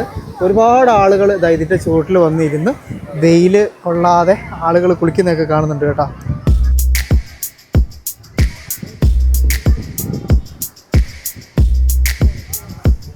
ഇവിടെ ഉണ്ടല്ലോ ഈ പോലീസിൻ്റെ ഒരു ഔട്ട് പോസ്റ്റ് കൂടി ഉണ്ട്, പോലീസിൻ്റെ മിലിറ്ററിയുടെ. അവർ എല്ലാം നോക്കുന്നതും കാണുന്നതൊക്കെ അവർ അവിടെ നിന്ന് കാണുന്നുണ്ട്. ഇതുണ്ട് അതിൻ്റെ ഇവിടെയെല്ലാം ആളുകൾ വന്ന് ഒരു പായൊക്കെ എടുത്ത് വന്നിട്ട് ഇങ്ങനെ വിശ്രമിക്കാനായിട്ടിരിക്കും കാറ്റൊക്കെ കൊണ്ട്. ഫാമിലി ആയിട്ടുള്ള ആൾക്കാരൊക്കെയാണ് വരുന്നതെങ്കിൽ കുറച്ച് ആൾക്കാർ ഇവിടെ ഇരുന്ന് ഡ്രസ്സൊക്കെ നോക്കും, ബാക്കിയുള്ളവർ അവിടെ പോയി കുളിക്കും. അത് കഴിഞ്ഞ് വീണ്ടും വന്നിട്ട് കുറച്ച് നേരം ഉണങ്ങാൻ വേണ്ടി ഇതുപോലെ നിൽക്കും. അത് കഴിഞ്ഞ് വീണ്ടും പോകും, എന്നിട്ട് വീണ്ടും മുങ്ങിയിട്ട് വരിക. കൊള്ളാം, നല്ല അടിപൊളി ഒരു ബീച്ച്, നല്ല കളർഫുൾ ബീച്ച്. അത്യാവശ്യം വലിയ തിരയുണ്ട്, എന്നാൽ അങ്ങോട്ടേക്ക് അധികം വലിയ ഉൾവലിയും ഇല്ലാന്ന് തോന്നുന്നു. കാരണം നമുക്ക് ആ ഒരു റേഞ്ച്, ആ ഒരു ഭാഗത്തോട്ടൊക്കെ ഉണ്ടല്ലോ, വലിയ ആഴമില്ലാത്തതുകൊണ്ടായിരിക്കണമല്ലോ ഇത്രയും നീല കളർ നമുക്ക് കാണാൻ പറ്റുന്നത്. അപ്പം ആളുകളൊക്കെ നല്ല അടിപൊളിയായിട്ട് ഇവിടെ നിന്ന് എൻജോയ് ചെയ്യുന്നുണ്ട് കേട്ടോ. കാടിൻ്റെ കാര്യം പറഞ്ഞപ്പോഴാണ്, നമുക്ക് കാടിന് നടുക്കുള്ള ഒരു ബീച്ചിലേക്ക് പോയാലോ? എന്താ നിങ്ങളുടെ അഭിപ്രായം? കാടിന് നടുക്ക് അങ്ങനെ ഒരു സംഭവം ഉണ്ട്. അത് നമ്മൾ രാവിലെ കണ്ട പയ്യന്മാരില്ലേ, അപ്പോൾ അവരെന്നോട് പറഞ്ഞൊരു സ്ഥലമാണ്. ഇവിടെ നിന്നൊരു 10-25 കിലോമീറ്റർ പോകാനുണ്ട്. ബാ പോയി നോക്കാം. നമുക്കെന്നാലും പീജിയോൺ ഐലൻഡ് പരിപാടി നടന്നില്ലല്ലോ. തിരിച്ച് നമ്മൾ നടന്നു വന്ന ഏകദേശം ഒരു 1.5 കിലോമീറ്ററിന് മേലെ ഉണ്ട്. ആ ദൂരം നടന്നു പോകാൻ വേണ്ടി ഞാൻ നിൽക്കുമ്പോഴാണ് ഇവരൊക്കെ ഉള്ളത്. ഉങ്ക നാട് ഇങ്കയാ, ഉങ്ക വീടെല്ലാം ഇങ്കയാ. അപ്പം ഇവരങ്ങോട്ടേക്ക് പോവാണ്. അപ്പോൾ ഞാൻ ഇവരുടെ ഓട്ടോ പിടിച്ച്, നല്ല വെയിലെന്ന് പറഞ്ഞാൽ നല്ല ചൂട്, ഒരുപാട് ആളുകൾ ഇവിടെ വന്നിട്ടുണ്ട്. അത് ഈ ഒരു പാർക്കിങ്ങിൽ വണ്ടികൾ ബസ്സുകളൊക്കെ കിടക്കുന്നതാണെന്ന് നമുക്ക് മനസ്സിലാവും. എന്നാൽ ഇവിടുന്ന് അധികം വരുന്നത് വിദേശികളെക്കാൾ കൂടുതൽ ഇവിടെയുള്ള ലോക്കലായിട്ടുള്ള ടൂറിസ്റ്റുകളാണ് കേട്ടോ. അവരെൻ്റെ നിന്ന് പൈസ വാങ്ങിയില്ല കേട്ടോ. എന്തായാലും അത് ഭാഗ്യമായി, അവരെ കിട്ടിയത് കൊണ്ട് കരിഞ്ഞില്ല. അല്ലെങ്കിൽ ഇത്രയും കിലോമീറ്റർ നടന്നു വരുമ്പോഴത്തേക്കും കരിഞ്ഞാൽ 1.5 അല്ല 2 കിലോമീറ്റർ മേലെയുണ്ട്. ദൂരെ നിന്ന് ബസ് വരുന്നുണ്ട്. ഇത് ഇവിടുത്തെ ടൂറിസ്റ്റ് ബസ്സാണ് കേട്ടോ, ഇതല്ല നമുക്ക് വേണ്ടത്. നമുക്ക് ഇനിയും ദൂരെ, ഇത് അങ്ങ് ദൂരെ നിന്ന് വരുന്ന ആ ബസ് ഉണ്ടോ, അതാണ് പുലിമൂടേക്കുള്ള ബസ്സേ. ഞാൻ നേരത്തെ കാണിച്ചതും ടൂറിസ്റ്റ് ബസ്സായിരുന്നു. ഇതാണ് നമുക്ക് പോകേണ്ട ബസ്. ഇത് ഗവൺമെൻറ് ബസ്സാണ് കേട്ടോ. ആ ബസ് നിർത്താതെ പോയി, അതൊരു ലിമിറ്റഡ് സ്റ്റോപ്പ് ബസ്സാണ് കേട്ടോ. അതുകൊണ്ടേ അപ്പോൾ ഇതെന്തായാലും നിർത്തും എന്നുള്ള പ്രതീക്ഷയിൽ കാത്തിരിക്കുകയാണ്. ബസ്സിൻ്റെ നമ്പർ 900, 250 രൂപയാണ് കേട്ടോ റേറ്റ് വന്നിട്ടുള്ളത്. നമ്മളിപ്പോൾ പോകാൻ പോകുന്ന സ്ഥലത്തിൻ്റെ പേര് പുലിമൂട എന്ന് പറയുന്ന സ്ഥലമാണ്. അവിടെ നിന്നും അരിസിമലൈ, എങ്ങനെയാണ് കേട്ടോ ആ ഒരു ബീച്ചിൻ്റെ പേര്, അരിസിമലൈ ബീച്ചിന് അരിയും മലയും ഒക്കെ ആയിട്ട് ബന്ധമുള്ള ഒരു ബീച്ചാണ്. ഒരു പ്രത്യേകത ഉണ്ട് കേട്ടോ അവിടെ. ഇവിടെ നിന്നുണ്ടല്ലോ 40 കിലോമീറ്റർ കേട്ടോ ദൂരമുള്ളത്. ഏകദേശം ഒരു 1 മണിക്കൂർ അടുപ്പിച്ച ഓട്ടോ ഉണ്ട്. നമ്മുടെ ഈ ഒരു വലതുഭാഗത്ത് ഉള്ളിലേക്കുള്ളതുണ്ടല്ലോ ഒക്കെ കടലിൻ്റെ ഭാഗങ്ങൾ തന്നെയാണ്. കടലിനോട് ചേർന്ന് തന്നെ കാടുകളും ഈ ഒരു ഭാഗത്തുണ്ട്. ഇത് ചെറിയ കാടാണ്, വലിയ കാടുകളും ഉണ്ട് കേട്ടോ. ഈ ഒരു ഭാഗത്തേക്കുണ്ടല്ലോ നമുക്ക് വിശാലമായിട്ടുള്ള കൃഷിയിടങ്ങൾ കാണാം. ഒക്കെ വിളവൊക്കെ എടുത്തു കഴിഞ്ഞതാണ് കേട്ടോ. ആ കൃഷിയിടത്തിൻ്റെ നടുക്കായിട്ട് കുറേശ്ശെ സ്ഥലങ്ങളിലേക്ക് ഉണ്ടെങ്കിൽ നമ്മളുടെ കരിമ്പനകളുവേ. ഞാൻ സ്ഥലം ഉണ്ടല്ലോ നേരത്തെ പറഞ്ഞായിരുന്നേ, അന്നേരം ഡ്രൈവർ ഏട്ടൻ പറഞ്ഞു ഇവിടെ ഒരു സ്ഥലത്ത് കൊണ്ടുവന്ന് നിർത്തിത്തരാം. അപ്പോൾ ഇവിടെ നിന്ന് ഓക്കെ താങ്ക്സ്. ഓക്കെ, ഇവിടെ നിന്നൊരു ഓട്ടോ വിളിച്ച് പോയാൽ മതി എന്ന് പറഞ്ഞു കേട്ടോ. ഇതാണ് ഈ ട്രെയിൻ, ഇവിടെ ഓട്ടോ ഉള്ളത്. പക്ഷേ ആ ഇറങ്ങിയതിൽ ഒരു മണ്ടത്തരം ചെയ്തു, കുറച്ച് ഇപ്പുറം ഇറങ്ങിപ്പോയി. ഇവിടെ അല്ലായിരുന്നു എന്നോട് പറഞ്ഞ സ്ഥലം. ആ ജംഗ്ഷനിൽ ഇറങ്ങിക്കോളാനാണ്. നമ്മുടെ മുമ്പിലുള്ള ഏറ്റവും വലിയ വെല്ലുവിളി എന്താണെന്നറിയാമോ? ഇവിടെ നിന്നും നമ്മളിപ്പോൾ വന്ന ട്രിങ്കോമാലിയിലേക്കുള്ള ലാസ്റ്റ് ബസ് എന്ന് പറയുന്നത് 4:30. അപ്പോൾ 4:30 മുമ്പ് നമുക്ക് അവിടെ പോയിട്ട് റിട്ടേൺ ഇനി ഇങ്ങോട്ട് വരണം. അതൊരു കാട് മേഖലയാണ്, ട്രെക്ക് ചെയ്ത് പോകേണ്ടതാണ്. അപ്പോൾ ഇനിയിപ്പോൾ സമയം ഇപ്പോൾ വന്നിട്ട് 3 മണിയായി. 1.5 മണിക്കൂർ ഇല്ല നമ്മുടെ കയ്യിൽ, 1 മണിക്കൂറേ ഉള്ളൂ. കാരണം അവിടെ നിന്ന് അരമണിക്കൂറെങ്കിലും വേണ്ട ഇങ്ങോട്ടേക്ക് എത്താൻ വേണ്ടിയിട്ട്. പണിയായല്ലോ. ഓക്കെ പോലാം. അപ്പം ഞാൻ ഇവിടെ വന്ന് ഒരു ഓട്ടോ സെറ്റാക്കി. ഇവിടെ നിന്നും കുറച്ച് ഉള്ളിലേക്ക് പോകാനുണ്ട്. അപ്പോൾ അവിടം വരെ കൊണ്ടുവിടാം എന്ന് പറഞ്ഞു. 350 രൂപയാണ് കേട്ടോ എന്നോട് ഓട്ടോ കൂലി പറഞ്ഞത്. എന്തായാലും നമ്മുടെ കയ്യിൽ ആകെ ലിമിറ്റഡ് ടൈമേ ഉള്ളൂ. ആ ലിമിറ്റഡ് ടൈമിനുള്ളിൽ നമുക്ക് പോയിട്ട് വരാം. ആ സ്ഥലത്തിനൊരു പ്രത്യേകതയുണ്ട്, അതുകൊണ്ടാണ് ഞാൻ നിങ്ങൾ എന്തായാലും കൊണ്ടുപോയി കാണിക്കാമെന്ന് വിചാരിച്ചത്. ഇവിടെ നിന്നൊരു ഡീവിയേഷൻ നമ്മളെടുത്ത് എന്നിട്ട് ഉൾ റോഡിലേക്ക് പോവാണ്. ശരിക്കും ഉണ്ടല്ലോ, നമ്മൾ വന്ന വഴിയിൽ നിന്നും കുറച്ച് തിരിഞ്ഞിട്ടുണ്ടെങ്കിൽ അവിടെ നിന്ന് നടന്നു പോകാനായിട്ടൊരു ഷോർട്ട് വഴിയുണ്ട്. പക്ഷേങ്കിൽ അതൊരു 2.5 കിലോമീറ്റർ ദൂരം ഉള്ളിലോട്ട് നടക്കണം, കാട്ടിക്കൂടി നടക്കണം. അതെന്ന് പറഞ്ഞിട്ടുണ്ടെങ്കിൽ ഈ ഒരു സമയത്ത് കുറച്ച് റിസ്ക്കാണ്. എന്താണെന്ന് വെച്ചിട്ടുണ്ടെങ്കിൽ അവിടെ ഒരു വണ്ടി കിട്ടാനുള്ള ഒരു വഴിയില്ല. പിന്നെ അവിടെ നിന്ന് ഞാൻ ഇത്രയും ഒരു 5 കിലോമീറ്ററോളം ഇങ്ങോട്ടേക്ക് നടന്നു വന്നാൽ മാത്രമേ എനിക്ക് വണ്ടി കാര്യങ്ങളൊക്കെ കിട്ടത്തുള്ളൂ. അതുകൊണ്ട് ഞാൻ ഇന്നലെ ടൗണിൽ വന്ന് ഇറങ്ങിയിട്ട് ഇവിടെ നിന്ന് പോകാമെന്ന് വിചാരിച്ചത്. ഒരു ഇടതുവശത്തെ ബോട്ടുകളൊക്കെ നിർത്തി കാണുന്നില്ല, ഇതാണ് കേട്ടോ പുലിമോട് ബീച്ച് എന്ന് പറയുന്നത്. പുലിമോട്, നമ്മളിപ്പോൾ വന്ന പുലിമോട് എന്ന് പറയുന്ന സ്ഥലവും അവിടെ എന്തൊരു സാധനം ഉണ്ടല്ലോ. ഇവിടെ നിന്ന് പിന്നെ ഉണ്ടല്ലോ നമ്മളൊരു ഡീവിയേഷൻ എടുത്തു. ഇത് പുതിയതായിട്ട് എന്തോ മണ്ണിട്ടുണ്ടാക്കിയേക്കുന്ന റോഡാണ്. കാരണം ഗൂഗിൾ മാപ്പിൽ ഇങ്ങനെയൊരു റോഡ് കാണിക്കാനില്ല. അപ്പം ഇതുവഴിയാണ് നമ്മൾ അങ്ങോട്ടേക്ക് പോകുന്നത്. അറൗണ്ട് നമ്മൾ ഇറങ്ങിയ ഒരു മെയിൻ ടൗണിൽ നിന്ന് ഇങ്ങോട്ടേക്ക് ഒരു 3 കിലോമീറ്ററൊക്കെ ഉണ്ടാവാൻ ചാൻസ് ഉണ്ട്. എന്നെ ഇവിടെ കൊണ്ട് ഇറക്കിയിട്ടുണ്ടല്ലോ പുള്ളിക്കാരൻ റിട്ടേൺ പോയി. മൊഫാസ് എന്നാണ് കേട്ടോ ഓട്ടോ ഡ്രൈവറുടെ പേര്. ഞാനത് കഴിഞ്ഞിട്ട് ഇവിടെ നിന്ന് ഉള്ളിലേക്ക് നടക്കുകയാണ്. അവിടെ ഒരു ചെക്ക് പോസ്റ്റ് പോലെയുണ്ട്. ആക്ച്വലി ഇതുണ്ടല്ലോ ഇവരുടെ ഈ ഒരു നേവിയുടെ ഒരു ഏരിയ കൂടിയാണ്, പ്രൊട്ടക്റ്റഡ് ഏരിയ ആണ്. ഇവിടെ നിന്ന് അങ്ങോട്ടേക്ക് കാട്ടിൽ കൂടി വേണം നമുക്ക് നടന്നു പോകാൻ വേണ്ടിയിട്ട്. ഒരു 500 മീറ്റർ. Good afternoon. 500 മീറ്റർ നമുക്ക് നടക്കാനുണ്ട്. ഇവിടെയുള്ള ലോക്കലായിട്ടുള്ള ടൂറിസ്റ്റുകൾ അധികം ആൾക്കാരും വരുന്നത് നമുക്ക് കാണാം. വിദേശികളുണ്ടല്ലോ, ഈ ഒരു ബീച്ച് എന്ന് പറഞ്ഞിട്ടുണ്ടെങ്കിൽ അത്ര വലിയ രീതിയിൽ ഫേമസ് അല്ല. അതുകൊണ്ട് തന്നെ അങ്ങനെയുള്ള ആളുകൾ, ടൂറിസ്റ്റുകളായിട്ടുള്ള മറ്റു ആളുകൾ വരുന്നത് കുറവാണ്. തുടക്ക സ്ഥലം തന്നെ നല്ല പച്ചപ്പൊക്കെ ആയിട്ട് നല്ല വലിയ തിരക്കില്ലാത്ത ആ ഒരു ഇതുണ്ട് കേട്ടോ. നമ്മൾ നേരത്തെ പോയി കണ്ട ബീച്ച് നിറയെ ആളും ബഹളമൊക്കെ അല്ലേ. ഇപ്പോൾ ഇവിടെ നിന്ന് കയറുമ്പോൾ തന്നെ സുഖമുണ്ട്. പിന്നെ ഉണ്ടല്ലോ ഈ ഒരു സ്ഥലം വന്നിട്ട് ഇതിന് മുമ്പായിട്ട് ആദ്യമേ ബുദ്ധിസ്റ്റുകളായിട്ടുള്ള ആളുകൾ അവരുടെ ചെറിയൊരു സെറ്റിൽമെൻറ്റ് ഏരിയ ആയിരുന്നു അത്രേ. അതിന് ശേഷം ഉണ്ടല്ലോ പിന്നീട് നമ്മളുടെ പുലി, ഞാൻ പേര് ഫുള്ള് ഇത് പറയുന്നില്ല, പിന്നീട് നമ്മളുടെ തമിഴ് പുലി അവർ വന്നില്ല. അവരുടെ സ്വാധീനം കൂടിയ സമയത്ത് ഈ ഒരു മേഖലയൊക്കെ അവരുടെ കൺട്രോളിലായിരുന്നു. അതിനുശേഷം അവരുമായിട്ടുള്ള ഇവിടെയൊക്കെ യുദ്ധം നടന്നിട്ടുണ്ട്. അതിനൊക്കെ ശേഷം ഇപ്പോൾ വന്നിട്ട് മുസ്ലിം ഭൂരിപക്ഷമായിട്ടുള്ള ആളുകളാണ് ഈ ഒരു സ്ഥലത്ത് കൂടുതലായിട്ട് താമസിക്കുന്നത്. അതുകൂടാതെ ബുദ്ധിസ്റ്റുകളായിട്ടുള്ള അവരുടെ ഒരു സ്തൂപമൊക്കെ ഇവിടെ സ്ഥാപിച്ചിട്ടുണ്ട്. നമുക്ക് പോയി നോക്കാം. ഇവിടെ കുറച്ച് ബുദ്ധിസ്റ്റ് ഫാമിലി ഉള്ളൂ. ഇവിടെ ഈ ഒരു കാടിൻ്റെ ഉൾഭാഗത്തോട് ചേർന്നിട്ടുണ്ടല്ലോ ചെറിയ, ഇപ്പം ആ നേവിയുടെ തന്നെ ആയിരിക്കും, അവർ എന്തൊക്കെയോ സാധനങ്ങൾ അവിടെയുണ്ട്. അപ്പം അങ്ങോട്ടേക്ക് പെർമിഷൻ ഇല്ലാതെ കയറരുത് എന്ന് പറഞ്ഞിട്ട് ബോർഡൊക്കെ വെച്ചേക്കുന്നത് നമുക്ക് കാണാവേ. ഇവിടെ ബോർഡുണ്ട്, അരിസിമല ബീച്ച് ഇവിടെ നിന്ന് ഇടത്തോട്ടാണെന്ന് നമ്മൾ പറഞ്ഞ അതിൻ്റെ പേര് തപ്പാസു ബല്ലുക്ക ചൈത്യ, അങ്ങനെ കേട്ടോ. ഇവിടെയുള്ള എന്തെങ്കിലും അർത്ഥം ഉണ്ടാവുകയെ. ഒരുപാട് വർഷത്തെ പഴക്കമുണ്ട് എന്നുള്ളത് വിളിച്ചു ചോദിക്കൊണ്ട് വലിയ തടിച്ച ഇത് ഏതാ മരുത്, അരയാൽ, പേരാൽ. എന്തായാലും എനിക്കൊരു കുറേ നാളായിട്ട് ഈ ഒരു കാടിൻ്റെ ഉള്ളിലൂടെ ഒന്നും കാണാതെ അങ്ങനെ ആ ഒരു പ്രകൃതിയോട് ചേർന്ന് നടക്കാത്തതിൻ്റേതായിട്ടുള്ള കുറച്ചധികം ഒരു ബുദ്ധിമുട്ടുകളുണ്ടായിരുന്നു കേട്ടോ. ആ ബുദ്ധിമുട്ട് എന്തായാലും ഇപ്പം കുറഞ്ഞു തുടങ്ങിയിട്ടുണ്ട്. ഇവിടെ നല്ലൊരു കാട് നമുക്ക് കിട്ടി. ശരിക്കും നമ്മളുണ്ടല്ലോ ഒരു മലയുടെ മേലെയാണുള്ളത്. ഇവിടെ നിന്നും ഈ ഒരു ബീച്ച് വന്നിട്ട് താഴെ ഭാഗത്താണ് കേട്ടോ. കണ്ടങ്ങൾ കാടിൻ്റെ അവിടെ നിന്ന് താഴോട്ടേക്ക്. യെസ്, ഇതെല്ലാം കടലിൻ്റെ ഭാഗങ്ങളാണ്. അരിസിമല ബീച്ച് ഇതല്ല, പക്ഷേങ്കിൽ ഇതും ഒരു ബീച്ച് തന്നെ. ഇവിടെ ഫുള്ള് കല്ലൊക്കെയാണ് കേട്ടോ അധികം ഉള്ളത്. ഇതിൻ്റെ താഴോട്ടേക്ക് ഇങ്ങനെ നമുക്ക് ഇറങ്ങിപ്പോകാം. നമുക്ക് ആദ്യം അരിസിമല ബീച്ച് പോകാം, അത് കഴിഞ്ഞിട്ട് ബാക്കിയുള്ള ബീച്ചിൻ്റെ കാര്യങ്ങൾ നോക്കാം. എന്തായാലും കാടിൻ്റെ ബാക്ക്ഗ്രൗണ്ടിൽ നിന്നിട്ട് ആ ഒരു കടലിൻ്റെ കാഴ്ച രസമല്ലേ. ഇതാണ് കേട്ടോ ഞാൻ പറഞ്ഞ ആ ഒരു സ്തൂപയെ. ഇതിപ്പം പുതിയ റീസെൻ്റായിട്ട് സ്ഥാപിച്ചേക്കുന്നതാണ്. അതിൻ്റെ ആ ഒരു പുതുമ നമുക്ക് ഇവിടെ നിന്ന് കാണുമ്പോൾ തന്നെ തിരിയുന്നുണ്ട്. നല്ല വെള്ള കളറുള്ള ഒരു സൂര്യൻ്റെ ഇതും കൂടി അടിക്കുമ്പോഴത്തേക്കുണ്ടല്ലോ വെട്ടിത്തിളങ്ങി അങ്ങോട്ട് നിൽക്കുകയാണ് കേട്ടോ. ഇവിടെ ഈ ഒരു സ്തൂപത്തിൻ്റെ ഇവിടെ നിൽക്കുമ്പോൾ ഉണ്ടല്ലോ നമുക്ക് ഇവിടെ കാണാൻ പറ്റും ചെറിയൊരു കാടിന് നടുക്കുള്ള ആ ഒരു വട്ടം പോലത്തെ സ്ഥലത്ത് മാത്രമുള്ള അരിസിമല ബീച്ച്. ഇതാണ് കേട്ടോ അരിസിമല ബീച്ച്. എന്തുകൊണ്ട് അരിസിമല ബീച്ച്? ആ ഒരു ചോദ്യം ഇപ്പോഴും നിൽക്കുകയാണ്. അരിസി, അതായത് അരിയും മല ഇവിടെ കണ്ടു, അരി ഇവിടെ, അത് നമുക്കിനി കാണണം. എന്തായാലും ഇവിടെ നിന്ന് കാണാൻ തന്നെ ഒരു രസമില്ലേ. നമ്മൾ ഈ ഒരു ഐലൻഡിലൊക്കെ പോയിട്ട് ഒറ്റപ്പെട്ട് പോയിട്ടുള്ള അങ്ങനെയുള്ള സിനിമകളിൽ അങ്ങ് ദൂരെ നിന്നും രക്ഷിക്കാൻ ആരെങ്കിലും വരും എന്നുള്ളതൊക്കെ നോക്കിയിട്ട് ചെറിയൊരു ബീച്ചിൽ നായകൻ അല്ലെങ്കിൽ നായിക മാത്രം കുടുങ്ങി കിടക്കുന്ന ബ്ലൂ ലഗൂൺ എന്നൊക്കെ പറഞ്ഞിട്ടുള്ള സിനിമകൾ കണ്ടിട്ടുണ്ടോ? അത് കുറച്ചും കൂടി ഭയങ്കരമാണ്. അങ്ങനെയൊക്കെയുള്ള സിനിമയുടെയൊക്കെ ആ ഒരു ബീച്ച് ലൊക്കേഷൻ വരുന്ന പോലെയുണ്ട്. എന്നാലും അത്രയ്ക്ക് അങ്ങോട്ട് വലിയ വൃത്തിയില്ല കേട്ടോ. അത് ഇവിടെയുള്ള ആളുകൾ വരുന്നവർ കൊണ്ട് ചെയ്യുന്നതാണ് കണ്ടോ. വേസ്റ്റൊക്കെ ആ ഒരു ബീച്ചിൻ്റെ അവിടെ ഇട്ട് കത്തിച്ചിട്ടുണ്ട്. കുഴപ്പമില്ല. ഇനിയുണ്ടല്ലോ നിന്ന് കഥാപ്രസംഗം നടത്താതെ നമുക്ക് ബീച്ചിലോട്ട് ഇറങ്ങാം. താഴേക്ക് ഇറങ്ങാനുണ്ടല്ലോ ഇതിൻ്റെ സൈഡ് വഴി തന്നെ ഒരു വഴിയുണ്ട്. അപ്പോൾ ഇതുവഴി നമുക്ക് താഴേക്ക് പോകാം. ഇവിടെ ഉണ്ടല്ലോ ഒരു മണ്ണിൻ്റെ കളറ് നിങ്ങൾ ശ്രദ്ധിച്ചായിരുന്നോ? നോക്കി നിങ്ങൾ, ഒരു ചുവപ്പ് കലർന്ന കളർ മണ്ണാണ് കേട്ടോ. നല്ല കാറ്റുണ്ട് അത്യാവശ്യം. ഈ ഒരു ചൂടത്തെ ആ ഒരു കാറ്റ് ഭയങ്കര രസമുള്ള കാര്യമാണ്. നല്ല സുഖമുണ്ട് കേട്ടോ. ഇപ്പോൾ ഇറങ്ങിപ്പോകേണ്ട വഴിയിലോട്ട് മാത്രം അവർ കാര്യമായിട്ട് നടകളൊന്നും വെച്ചിട്ടില്ല. അതിനെ ആ ഒരു വൈൽഡ് അതേ രീതിയിൽ തന്നെ നിലനിർത്തിയിട്ടുണ്ട്. എന്തായാലും കുറച്ചുകൂടി കഴിയുമ്പോഴത്തേക്കും ഈ ട്രിങ്കോമാലിയിൽ വരുന്ന ട്രിങ്കോമാലിയിൽ നിന്ന് എത്ര കിലോമീറ്റർ വെച്ച് നോക്കുവാണെങ്കിൽ കുറച്ചധികം കിലോമീറ്റർ ഉണ്ട്.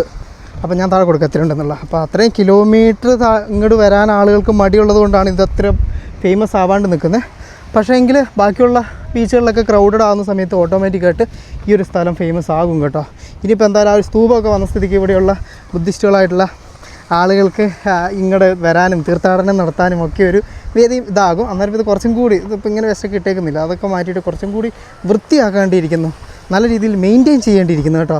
അതുപോലെ നല്ലൊരു സ്ഥലമാണ് ഇവർക്ക് കിട്ടിയേക്കുന്നത്, അത് നശിപ്പിച്ച് കളയാൻ പാടില്ല. ഇനിയുണ്ടല്ലോ ഈ ഒരു ബീച്ചിന് അരിസിമല എന്ന പേര് എങ്ങനെ വന്നു എന്നുള്ളത് ഞാൻ കാണിച്ചു തരാം. ഇറങ്ങിപ്പോ അവിടെ നിന്ന് താഴെ ഇറങ്ങിയിട്ട് തന്നെ കാണിക്കാം. ഈ മണൽ കണ്ടെങ്കിൽ മണലിങ്ങനെ ദൂരേന്ന് കാണുമ്പോൾ പ്രത്യേകിച്ചൊരു തിരെ കാല് നനയ്ക്കരുത്, ഒരു വ്യത്യാസം തോന്നുന്നില്ല. പക്ഷേ കുറച്ചും കൂടി അടുത്ത് വരട്ടെ. ഇപ്പം എന്തെങ്കിലും വ്യത്യാസം തോന്നുന്നുണ്ടോ? ഇത് കാണുമ്പോൾ എന്തിനോടെങ്കിലും സാമ്യമുള്ളതായിട്ട് തോന്നുന്നുണ്ടോ? ഇല്ലേ? ഇനി അങ്ങനെയും തോന്നാത്ത ആളുകൾക്ക് ഞാനിതിങ്ങനെ വാരി കാണിക്കാം. ഇതാണെങ്കിൽ ഈ ഒരു സാധനം ശരിക്കും നമ്മളുടെ അരിയില്ലേ, അരിയുമായിട്ട് ഒരു സാമ്യമുണ്ട് കേട്ടോ. കുറച്ച് വലിയ വലിയ തരികളാണ്. അപ്പം ഈ ഒരു തരി ഇങ്ങനെയുള്ളത് കൊണ്ടാണ് ഇതിന് പേര് അരിസിമല എന്ന് പറയുന്നത്. അരിസി എന്ന് വെച്ചാൽ തമിഴിൽ അരി. ഇവിടെ നിന്ന് വരാം. ഇവിടെ ആകുമ്പോൾ കുറേ കൂടി ഉണങ്ങിയ അരി കിടപ്പുണ്ട്. കണ്ടങ്ങൾ അരി, ഞാൻ കയ്യിൽ അരി വാരി പിടിച്ച പോലെ ഇല്ലേ. This is why they called Arisimala. അരിയുണ്ട്, അതുകൂടാതെ മല അവിടെയുണ്ട്, പിന്നെ ഇതാ ബീച്ച് ഇവിടെയുണ്ട്. So Arisimala beach. അതുകൂടാതെ ഉണ്ടല്ലോ ഈ ഒരു മേഖലയിൽ ഈ മണൽ ഖനനം അങ്ങനെയുള്ള ഒരു പ്രൈവറ്റല്ല, ഒരു ഗവൺമെൻറ്റിൻ്റെ ഒരു കമ്പനി തന്നെ ഇവിടെയുണ്ട്. അതെന്താണെന്നറിയാമോ? നമ്മുടെ കൊല്ലം തീരത്തൊക്കെ കാണുന്ന കറുത്ത മണലില്ലേ, അതുപോലത്തെ തന്നെ ഇവിടെ റെയർ എർത്ത് മെറ്റൽസൊക്കെ ഉള്ള ടൈപ്പ് ഈ മണൽ ഇവിടെയുണ്ട്. അതായത് ഇത് എന്തൊക്കെയോ വളരെ ഇമ്പോർട്ടൻ്റ് ആയിട്ടുള്ള സാധനങ്ങളാണ് ഇതിൻ്റെ അകത്ത് മാറ്റി വേർതിരിച്ചെടുക്കുന്നത്. അതുകൊണ്ട് തന്നെ ഇവർക്ക് ആ ഒരു ഖനനത്തിനും ഈ ഒരു ബീച്ച് അല്ലെങ്കിൽ ഈ ഒരു ബീച്ചിൻ്റെ മേഖല വളരെ പ്രസിദ്ധമാണ് കേട്ടോ.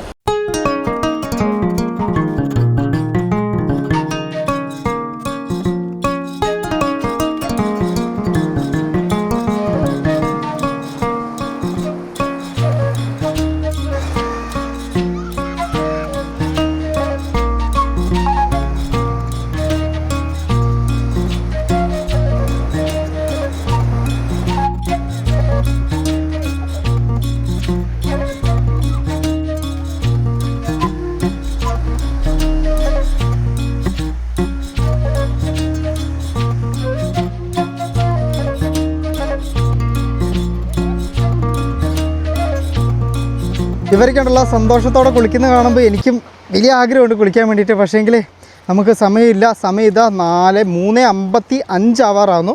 4:30 ആകുമ്പോഴത്തേക്ക് നമുക്ക് അവിടെ ഓടിയെത്തണം. അറൗണ്ട് ഒരു 3 കിലോമീറ്റർ ഓട്ടമുണ്ട്. ഓടുക തന്നെ, വേറെ വഴിയൊന്നുമില്ല കേട്ടോ.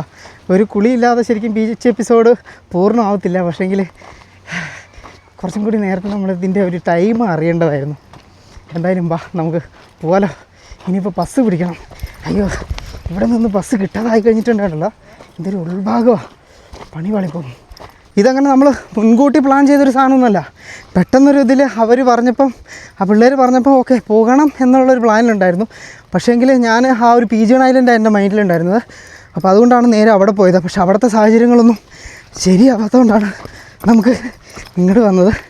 യാത്രകൾ എപ്പോഴും അങ്ങനെയാണ് കേട്ടോ, അൺഎക്സ്പെക്റ്റഡ് ആയിട്ടുള്ള കാര്യങ്ങൾ സംഭവിച്ചുകൊണ്ടേയിരിക്കും. അപ്പം അതിനെയൊക്കെ തരണം ചെയ്ത് മുന്നോട്ട് പോകാൻ വേണ്ടിയിട്ട് നമ്മളെപ്പോഴും സദാ സജ്ജരാവണം. ഇപ്പോൾ ഉണ്ടല്ലോ എന്താ കുറേയധികം ടൂറിസ്റ്റുകൾ ഇപ്പോൾ ഇങ്ങോട്ടേക്ക് വരുന്നുണ്ട്. എനിക്ക് തോന്നുന്നു ഏതൊരു ബസ്സോ അങ്ങനെ എന്തോ വന്നതാണ്. അപ്പോൾ അതിൻ്റെ അകത്ത് വന്ന ആളുകളാണ്. കുറേ ആൾക്കാർ ഈ ഒരു ടൈമിൽ വരുന്നുണ്ട്. പിന്നെ നിങ്ങൾക്ക് എല്ലാവർക്കും അറിയാവുന്ന പോലെ ഇവിടുത്തെ ബീച്ചിൽ സൺസെറ്റ് ഇല്ല, സൺറൈസ് മാത്രമാണുള്ളത്. കാരണം ഇത് വന്നിട്ട് ഈ ഒരു ഐലൻഡിൻ്റെ ഏറ്റവും കിഴക്ക് ഭാഗത്താണ് കേട്ടോ. ഒരുപാട് ബസ്സുകളൊക്കെ വരുന്നുണ്ട്. പാർക്കിംഗ് ഏരിയയിലൊക്കെ ഇഷ്ടംപോലെ വണ്ടികളൊക്കെ ഉണ്ട്. പക്ഷെ ഇവിടെയൊന്നും ഓട്ടോ ഇല്ല. അവിടെ മെയിൻ റോഡിൽ നിന്നും വിളിച്ചിട്ട് വരുന്ന വണ്ടികൾ മാത്രമേ ഉള്ളൂ. എപ്പോഴും നമ്മുടെ കൂടെ ഭാഗ്യമുണ്ടാവും എന്ന് പറയുന്നത് കറക്റ്റാണ്. ഇതാ ഈ ഒരു ചേട്ടനുണ്ടല്ലോ, അവിടെ ഉള്ളിൽ എന്തോ സാധനം, ആ ഒരു സ്കൂബയിൽ അവിടെ എന്തോ സാധനം ഇറക്കാൻ വേണ്ടി പോയതാണ്. ഇതുണ്ടോ, അങ്ങനത്തെ ഒരു വണ്ടിയാണ്, ആളെ കെട്ടുന്ന വണ്ടിയല്ല. അപ്പം പുള്ളിക്കാരനെ ഞാൻ കൈ നീട്ടി എന്നിട്ട് പുള്ളി നിർത്തി. അപ്പോൾ ഇനിയിപ്പോൾ എന്താ എനിക്ക് ബസ് മിസ്സാവൂല എന്ന് തോന്നുന്നു കേട്ടോ. ആ ചേട്ടന് പൈസ വാങ്ങിയില്ല കേട്ടോ, പുള്ളി വീട്ടിലോട്ട് പോകുന്ന വഴിയാണ് എന്നാണ് കേട്ടോ. എന്നെ ഇറക്കാൻ വേണ്ടിയിട്ട് ഇടം വരെ വന്നതാണ്. പുള്ളിയുടെ വീട് കുറച്ചും കൂടി അപ്പുറമായിരുന്നു. എന്തായാലും ഇവിടെ നിന്നാൽ മതി. ഇതാ ഇവിടെ ഒരു മസ്ജിദ് ഉണ്ട്, അതുകൂടാതെ ഇവിടെ ഒരു ഷോപ്പുണ്ട്. അപ്പോൾ ഇവിടെ നിന്നാൽ മതി. ഇതാ ആ സൈഡിൽ നിന്ന് വരും. ഞാൻ പറഞ്ഞിട്ടായിരുന്നു അങ്ങോട്ടേക്ക് പോകാൻ വേണ്ടി നടന്നു പോകാനൊരു ഷോർട്ട് വഴി ഉണ്ടെന്നുള്ളത്. അത് ഈ വഴിയാണ്, ഇതുവഴിയാണ് പോകേണ്ടത് കേട്ടോ. ഇവിടെ ഇങ്ങനെ ഒരു ബോർഡ് ഉണ്ടാവും, നിങ്ങൾ വരുമ്പം നോക്കിയാൽ മതി. ആ ഒരു ബോർഡുള്ള സ്ഥലത്ത് നിന്ന് ഇറങ്ങിയിട്ട് വേണമെങ്കിൽ നടക്കാം, അല്ലെങ്കിൽ അതുവഴി പോവുകയാണെങ്കിൽ ടൗണിൽ കൂടി കയറി ആ ഉള്ള ഏരിയയിൽ കൂടി വേണം പോകാൻ വേണ്ടിയിട്ട്. എന്തായാലും നമുക്കുണ്ടല്ലോ കാത്തിരിക്കാം. അത് നോക്കി നിങ്ങൾ, ഈ ഒരു നാടിൻ്റെ തണ്ണിമത്തനാണ്. ഞാൻ പറഞ്ഞില്ല, തണ്ണിമത്തൻ്റെ മിനി മോഡല്, മിനി ടൈപ്പ്. നോക്കി നിങ്ങൾ, ആകെ തണ്ണിമത്തന് ഇത്രയേ ഉള്ളൂ. അത് മുറിച്ചേക്കുന്നുണ്ട്. തിന്നിടേ ഇല്ലല്ല, ഞാൻ ജസ്റ്റ് ഇത് കാമിக்கிறதுக்கு നല്ല ചുവന്ന കളറാണ് കേട്ടോ. അപ്പം ഇങ്ങേ ചിന്നത് താനേ, അങ്ക പെരുസ് ഇருக்கு. ഇത് വെറൈറ്റിയാ, കടസിക്കായാ? അതെ, ഇത് ഏറ്റവും അവസാനം ഉണ്ടായിരിക്കുന്നതാണ് കേട്ടോ. ഇല്ലല്ല, തിന്നിട്ടെ ചിന്നത് പോതും, അത് പോതും. Thank you. 4:30 കേട്ടോ, 4:15 ജസ്റ്റ് നമ്മൾ വന്നിറങ്ങി. എന്താ ഭാഗ്യം. എന്തായാലും അത് കഴിച്ചിട്ട് ഞാനിതാ ബസ്സിന് വേണ്ടി കാത്തിരിക്കുകയാണ്. കുളത്തെ പേരെന്നാ? മുഹമ്മദ് ദയാൻ. ആളിങ്ങനെ നോക്കിയിരിപ്പുണ്ട് കേട്ടോ. சரி உங்கள் பாஷை தமிழ் தானே? நீங்கள் தமிழ் பேசுமா இல்லைன்னா? தமிழ் தான். ஓகே.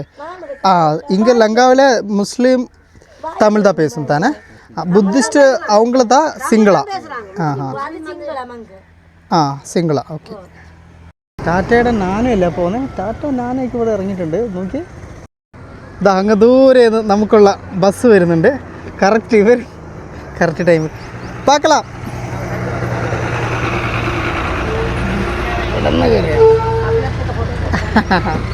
എന്നെ പോലെ തന്നെ ലേറ്റ് ആയിട്ട് വന്ന ആൾക്കാർ വരും. അപ്പോൾ ഇത് ഗവൺമെൻറ്റിൻ്റെ ബസ്സാണ്. സീറ്റൊന്നും അധികം ഫുള്ളായിട്ടില്ല കേട്ടോ. നമ്മുടെ ഈ ഒരു കണ്ടക്ടർ ചേട്ടനെ കാണുമ്പോഴേ ശരിക്കൊരു മലയാളി ലുക്കില്ല നമ്മളുടെ. എനിക്കങ്ങനെ തോന്നിയത് 245 രൂപയാണ് ഇവിടുന്ന് ട്രിങ്കോയിലേക്ക് റേറ്റ് വരുന്നത്. ട്രിങ്കോ, അതായത് ഇത് ട്രിങ്കോ മാലിക്ക് ഷോർട്ടായിട്ട് ട്രിങ്കോ എന്നാണ് കേട്ടോ പറയുന്നത്. അപ്പോൾ ഇനി മുതൽ നമ്മളും ട്രിങ്കോ എന്നേ പറയത്തുള്ളൂ, ട്രിങ്കോ മാലി എന്ന് ഫുള്ള് പറയത്തില്ല. ശ്രീലങ്കയിലൂടെ ഉണ്ടല്ലോ, ഇത്രയും നാൾ പൊതുവെ ഇത്രയും ദൂരം യാത്ര ചെയ്തിട്ട് എനിക്ക് തോന്നിയിട്ടുള്ളൊരു കാര്യമാണ്, ഇവർ ഓൾമോസ്റ്റ് ഇവരുടെ എല്ലാ ഭാഗത്തേക്കുള്ള റോഡുകളുടെ കണക്ടിവിറ്റി ഇല്ലേ, അത് അത്യാവശ്യം ചെറിയ റോഡുകളാണെങ്കിൽ കൂടി അത് അത്യാവശ്യം ടാർ ചെയ്ത് അത് വണ്ടികൾക്ക് അത്യാവശ്യം നല്ല രീതിക്ക് പോകാൻ പറ്റുന്ന രീതിയിൽ മെയിൻറ്റെയിൻ ചെയ്ത് വെച്ചിട്ടുണ്ട്. അതിപ്പം ഏത് രാജ്യത്തിൻ്റെ അടുത്ത് നിന്നും അവർ കടം വാങ്ങിയിട്ടാണോ അല്ലയോ എന്നുള്ളതൊക്കെ രണ്ടാമത്തെ കാര്യം. പക്ഷേ ഇവിടുത്തെയുള്ള ആളുകളുടെ ഒരു പൗരൻ്റെ ഒരു മൗലിക അവകാശമല്ലേ യാത്ര ചെയ്യുക, യാത്രാ സഞ്ചാരം ഉണ്ടാകുക എന്നുള്ളത്. ആ ഒരു കാര്യം ഇവർ ചെയ്യുന്നുണ്ട് കേട്ടോ. അവിടെ അങ്ങ് ആ ഒരു ഭാഗത്ത് നമ്മൾ കാണുന്നുണ്ടല്ലോ, ഇവിടുത്തെ ഒരു സൗരോർജ്ജ പാനൽ, സൗരോർജ്ജത്തിൽ നിന്നും വൈദ്യുതി ഉണ്ടാക്കുന്ന ഒരു വൈദ്യുതി സ്റ്റേഷനാണ്. ഞാൻ നിങ്ങളോട് മുമ്പേ പറഞ്ഞിട്ടുണ്ട്, ശ്രീലങ്കയിലെ വൈദ്യുതിയുടെ ഒരു 80% അല്ലെങ്കിൽ 90% ഡീസലിൽ നിന്നാണ്. ഡീസൽ വൈദ്യുതി നിലയങ്ങളാണ് ഇവർക്കുള്ളത്. പോകുന്ന വഴിക്കുണ്ടല്ലോ നമുക്കിതാ ഇതുപോലത്തെ ചെറിയ മീൻപിടുത്ത ഗ്രാമങ്ങളും ചെറിയ ബോട്ടുകളൊക്കെ നിർത്തുന്ന ചെറിയ ഏരിയ ഒക്കെ കാണാം കേട്ടോ. ഫൈനലി നമ്മൾ ട്രിങ്കോയിലെത്തി, നമ്മുടെ ക്യൂട്ട് ട്രിങ്കോ. ഇവിടുന്ന് ജസ്റ്റ് 5 മിനിറ്റ്സ് നടത്തം നമ്മളുടെ ഹോട്ടലിലേക്ക്. റൂമിൽ പോയി കുളി കഴിഞ്ഞപ്പോഴാണ് ഒരാഗ്രഹം, നമുക്ക് ഇവിടുത്തെ തിയേറ്റർ എങ്ങനെയാണെന്നുള്ളത് നിങ്ങളെ ഞാൻ കാണിച്ചു തന്നില്ലല്ലോ, അത് കാണിച്ചു തരണ്ടേ? അല്ലാതെ എനിക്ക് സിനിമ കാണാനല്ല കേട്ടോ. 550 രൂപ ടിക്കറ്റിന്. നിങ്ങൾ എന്തായാലും ഇവിടുത്തെ സിനിമാ തിയേറ്റർ ഒന്ന് കാണിച്ചു തരാമെന്ന് വിചാരിച്ചു. രജനി സാർ, മേലെ ബാൽക്കണി ഉണ്ട്, താഴെ ഇതുണ്ട്. നിങ്ങൾ യഥാർത്ഥമായിട്ടുള്ള ആ ഒരു തിയേറ്റർ കേട്ടോ. താഴെ ഇങ്ങനെയാണ്, AC ഒക്കെ ഉണ്ട് കേട്ടോ. കുറേ നാളായി ഞാൻ സിനിമ കണ്ടിട്ട്. സിനിമ കഴിഞ്ഞ് ഞാൻ നേരെ വന്നത് ഇതാ ഇവിടുത്തെ ഒരു ഹോട്ടലിലേക്കാണ്. ഇവിടെ നിന്നും നമ്മൾ താങ്ക് യു. ഇത് യാരെല്ലാം പോട്ടിருக்கு കസ്റ്റമേഴ്സിങ്. ഓ, ഇതൊരു വെറൈറ്റി ആയിട്ട് തോന്നി. ഇവിടെ വരുന്ന കസ്റ്റമേഴ്സ് ആയിട്ടുള്ള ആളുകളുണ്ടല്ലോ, അവരുടെ ഫീഡ്ബാക്ക് മുഴുവൻ ഇതാ ഇവിടെ ഇങ്ങനെ എഴുതി ഭിത്തിയിൽ, ഈ പിള്ളേരൊക്കെ കത്തി അറിയില്ല അതുപോലെ എഴുതി വെച്ചിട്ടുണ്ട്. പക്ഷെ അത് മൊത്തത്തിൽ കാണാൻ വെരി നൈസ്, ഗുഡ് കൺസെപ്റ്റ്. അപ്പോൾ ഞാനിവിടെ വന്നിട്ട് ചിക്കൻ റൈസ്, അതായത് ഇവിടുത്തെ 500 രൂപയാണ് ഇവിടുത്തെ ഫുഡിൻ്റെ ഒക്കെ റേറ്റ് ഞാൻ കാണിച്ചു തരാം. ഇവിടുത്തെ 500 രൂപ എന്ന് പറഞ്ഞാൽ നമ്മുടെ നാട്ടിൽ ഒരു 150 രൂപ റേറ്റ് വരും കേട്ടോ. Thank you. ഞാനിവിടെ എഴുതി വെച്ചിട്ടുണ്ട് കേട്ടോ. നിങ്ങൾ വരുമ്പോൾ നിങ്ങളിവിടെ എഴുതിയ. അപ്പം വെൽക്കം ടു ട്രിങ്കോ. തിമിംഗലങ്ങളുടെ കൂടെ നീന്താൻ നിങ്ങൾക്ക് എങ്ങനെയാണ്, താല്പര്യമുണ്ടോ? ട്രിങ്കോയുടെ ഏറ്റവും വലിയ പ്രത്യേകത ഇവിടുത്തെ തിമിംഗലങ്ങളാണ് കേട്ടോ. കൂടുതൽ കാഴ്ചകളും വിശേഷങ്ങളും ഒക്കെ ആയിട്ട് നമുക്ക് അടുത്ത എപ്പിസോഡിൽ കാണാം. അതുവരേക്കും ബൈ ബൈ, സ്നേഹം മാത്രം. വീഡിയോയ്ക്ക് ഒരു ലൈക്ക് മറക്കല്ലേ.